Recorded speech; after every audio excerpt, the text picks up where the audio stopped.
வடகிழக்கு இந்தியாவின் வனவாசி சமூகங்களில் காசி மக்கள் ஒரு முக்கியமான பிரிவாக விளங்குகிறார்கள்.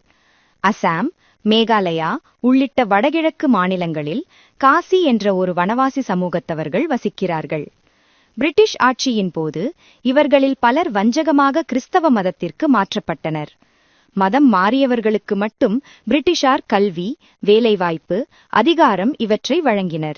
மதம் மாறாத காசி சமூக மக்கள் இரண்டாம் தர குடிமக்கள் போல ஒதுக்கப்பட்ட நிலைக்கு தள்ளப்பட்டனர்.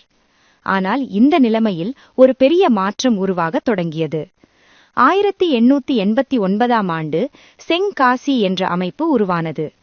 காசி மக்களின் மத நம்பிக்கை, மரபு, பண்பாடு இவைகளை பாதுகாக்கவே இந்த இயக்கம் தொடங்கப்பட்டது. இந்த இயக்கத்தின் ஊற்றுக்கண்ணாக இருந்தவர் ஜீபன் ராய், ஒரு தேசபக்தர், சிந்தனையாளர், எழுத்தாளர். காசி மரபு, ராமாயணம், பகவத்கீதை, புத்தர், சைத்தன்ய மகாபிரபு பற்றிய பல நூல்களை எழுதியவர். இன்றைக்கு செங்காசி இயக்கத்தின் தலைவராக ஹிப்சன் ராய் செயல்பட்டு வருகிறார். மதம் மாற்றம் ஏற்பட்டால் ஒரு மனிதன் தன் பண்பாட்டையும் வாழ்க்கை நெறியையும் எவ்வாறு இழக்கிறான் என்பதை காசி மக்களிடம் தெளிவாக எடுத்துரைத்து வருகிறார். இதேபோல் ஆண்டர்சன் மௌரி போன்ற தலைவர்கள் மதம் மாற்ற அபாயத்தை பற்றி உதாரணங்களுடன் சமூகத்தை எச்சரித்தனர். ஒரு காலத்தில் மேகாலயம் முழுக்க கிறிஸ்தவமயம் என்று கருதப்பட்ட நிலை மாறியது. 1979ஆம் ஆண்டு காசி மக்கள் ஒன்றிணைந்து அரசின் மதச்சார்பற்ற கொள்கைக்கு எதிரான செயல்களை எதிர்த்து மனு அளித்தனர்.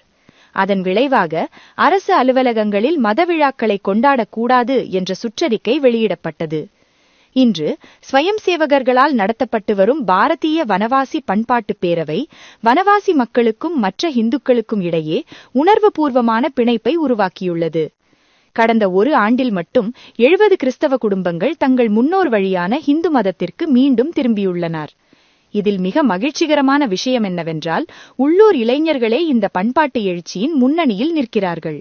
இது ஒரு சமூகத்தின் தன்னம்பிக்கை மீட்பு. இது ஒரு பண்பாட்டு மறுமலர்ச்சி.